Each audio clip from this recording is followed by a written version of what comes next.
May we pray? Holy Spirit, come. Holy Spirit, come now. Come now. Gracious and holy God, may the words of my mouth and the meditation of all of our hearts be acceptable to you, Lord, our rock and our Redeemer. Amen. It's all a matter of perspective. It's all a matter of perspective. Once upon a time, in a land very, very near, there was a woman named, let's call her Sally. And Sally was the new pastor of a wonderful church that met in 3 locations, all 3 small Midwestern towns. Now, Sally's been pretty busy this summer. While she just began her ministry in these small Midwest towns, she had already committed herself to another ministry. Let's say, serving as a hospital chaplain several days a week. It's made her summer very hectic. She's stretched thin, driving hundreds of miles every week, constantly running around, putting out one fire after the other, never really feeling on top of things. In addition, she and her husband, let's call him Scott, shall we? They've been traveling a lot this summer. Weddings and family reunions and myriad other plans and trips that had been planned before she was appointed to this church. In fact, they were going out of town again last weekend for a quick trip down to Chicago. Another weekend out of town. And of course, she found out afterwards it was the same weekend as the United Methodist Men's breakfast, and so that's another missed event at the church. And she had been sick on Thursday, and so she missed a big United Methodist Women's event that night. She almost tried to make it to that event too. She had her husband Scott drive her down, only to get about halfway there until her stomach started to catch up with her. Which meant, of course, that they had driven for about an hour, only for her to feel too car sick to actually go anywhere. Wasn't that a blast? Now, if only she knew what she was about to come up against. As Sally and Scott arrived at the church office on Friday, Sally froze. Since they had driven in Scott's car that day, Sally hadn't brought her keys, which meant they were at home, an hour away. Great, Sally thought. And, of course, I locked myself out of the office last Friday, too. If I call anyone this time, they're going to think I'm a total flake. A little while later, she finally got in the church, but that time spent locked out meant that she had to run around all day in order to get the thing she needed to get done. The church has this interesting setup where she has to videotape the sermon for Sunday the week beforehand so that it can play at one of the Sunday services. And of course, that means she has to preach to an empty room every week and finish her sermon probably before she would otherwise. But whatever. I mean, it's hard for her this summer, but whatever. She got it done, and after a full day of work, they were on their way to Chicago so that they could return home tomorrow. Goody. So after this Saturday in Chicago, where Sally got very sunburnt, I might add, she and Scott started driving back home. And it was already about 8:30 at night, and they wouldn't get home until after 11:30, and I'm sure you can imagine how excited Sally was to get up early for church the next morning. About 20 minutes into the trip, she glanced over and saw the check engine light on. "Has that been on for a while?" she asked Scott. He shrugged. "Maybe a mile, but who knows where it's from." See, Sally and Scott's car is, well, old. And so you never know when things are going to happen. A few minutes later, the car started rattling, and they pulled off at an exit just in time to watch steam start billowing out from the hood of the car. When they opened the hood of the car, they saw that the radiator had cracked, full-on cracked, on a Saturday night, when no mechanics are open on Sundays, which is when she's supposed to be preaching at church anyway and not stranded in Chicago. And on top of it, this Sunday was supposed to be the potluck that was officially welcoming Sally and Scott to the congregation. Yeah, some welcome that's gonna be, huh? So Sally's father-in-law picked them up from the Goodyear where they'd been towed, and she told the church she wouldn't be there for services the next day. Now, the next morning, the mechanics wouldn't even look at the car. Could you believe that? They had to find an open store and buy a new radiator so her brother-in-law, Matt, could install it. And without his tools, it took the whole morning and part of the afternoon to get the radiator in. 18 hours later than planned, Sally and Scott finally pulled into their driveway. Finally. As they say, it was a terrible, horrible, no good, very bad weekend. Interestingly enough, once upon a time in this land very, very near was another pastor named, Callie. Callie also has been very busy this summer. After moving to the Midwest last year and hopping between part-time jobs, she's finally started working in ministry, which is exactly what she's known she was called to do since she was 13 years old. Sure, she's busy, but it's been so good to fill her time with work she knows she's been called to do. Now, coincidence upon coincidence, Callie and her husband, Avid, also went out of town last weekend. And even though she'd been missing out on her church's United Methodist Men's breakfast, she was looking forward to seeing some family. You know, it's going to be really nice it'd be a nice time to catch her breath during what had been a hectic summer. There must have been some bug going around this land last week because Callie also had been sick that Thursday. But because she loves her new church home, she had asked Avid to drive her down to that church on Thursday evening. Unfortunately, on the way there, she realized that she was getting too car sick to make it to that event.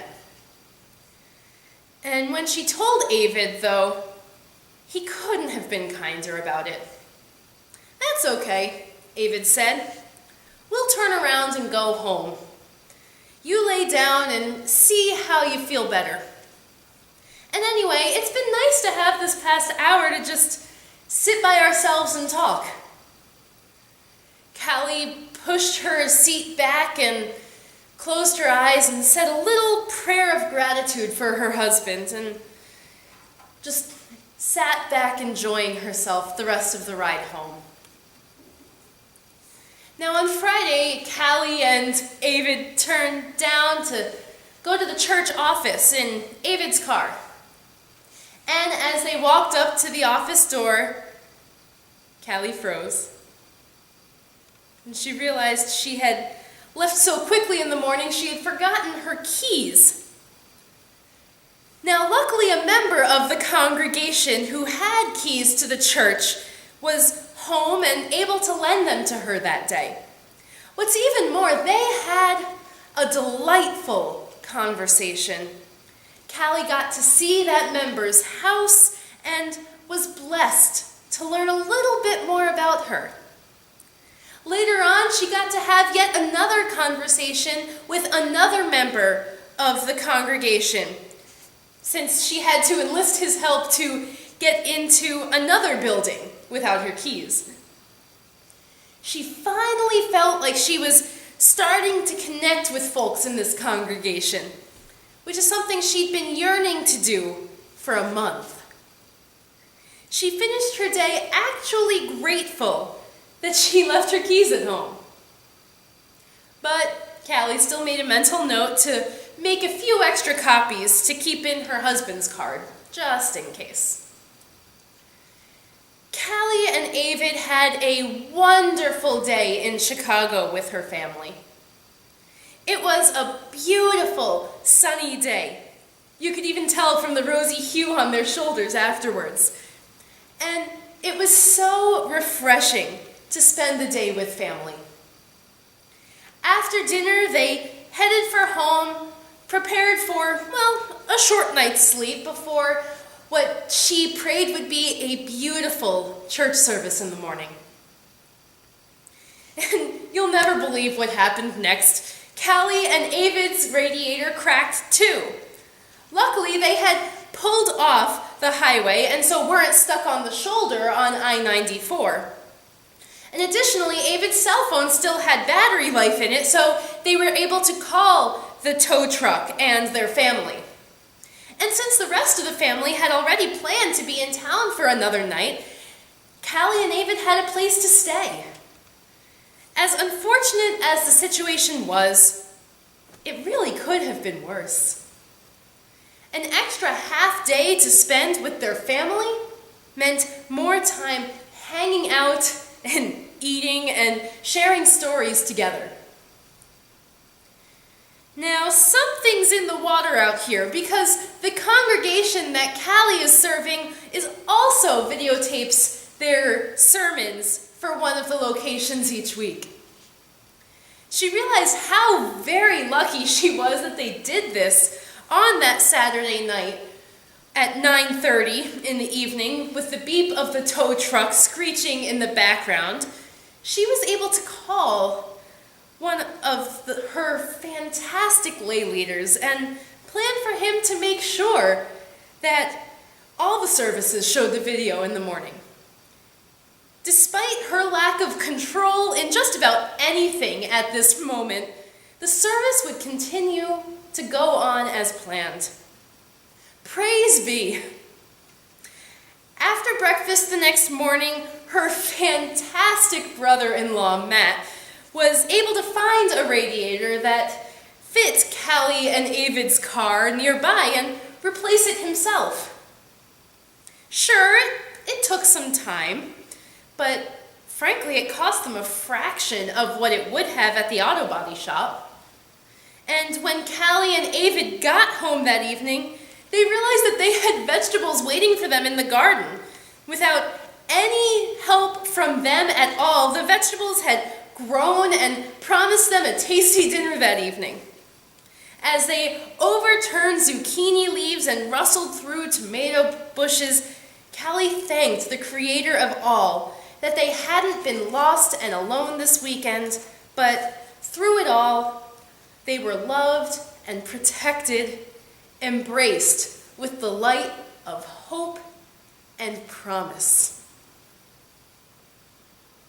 Now, as I'm sure you've figured out by now, Callie and Sally are the same person. Me. This, my friends, is the story of my and David's life last weekend. The good and the bad. The beautiful and the ugly. It's all about perspective. To be honest, I think there was a lot of Sally's negativity in my reactions, especially in the early part of the week. But there was a lot of Callie's gratitude in my thoughts on these events as the week kept going as well. Especially when I realized that no matter what I did, I was not in control. You see, I didn't want to look like I couldn't hold things together. I'm new here, and I've been told that not being able to keep things together does not make a good first impression. But once I realized that despite any effort, I was not going to be in control, no matter what, I began to trust, like Julian of Norwich, that all shall be well. All shall be well. All manner of things shall be well. I admitted that I couldn't do it by myself. I couldn't will myself better on Thursday evening, and I couldn't get into the office without keys on Friday, and I can't change a radiator on my own on Saturday. And all of these opportunities opened myself up to connecting with others. To David on Thursday, to members of our own congregation, to Denise and to Ken on Friday, and to my brother-in-law, and to Mike and my father-in-law on Saturday. It opened me up to hearing more stories, to deepening my trust in the one who gives us life. Faith is the assurance of things hoped for, the conviction of things not seen. The preacher in Hebrews reminds us that it's our hope, the light and the promise that carries us through. Seeing beyond what might be and not stopping at my stress. As we all know far too well, there's always more to do, extra to accomplish. But the psalmist today reminds us the sacrifice God demands is thanksgiving. The sacrifice God demands is thanksgiving. And this seems backwards at first, demanding thanksgiving as sacrifice. Does that mean that we give up thanking God? Goodness, no. Thanksgiving is the action, the sacrifice. Just like ancient Israelites used burnt offerings as their sacrifice, thanksgiving is our action that shows the gratitude for, trust of, and faith in God. By having a sacrifice of thanksgiving, we make time for thanksgiving. We give up complaining and negativity and needing to be in control in every situation. It's not all about us. And when we start to recognize that, we start to give God the glory.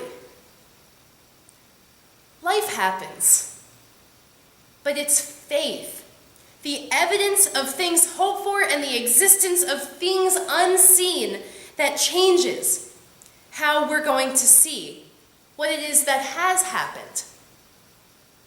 It's all a matter of perspective. Amen.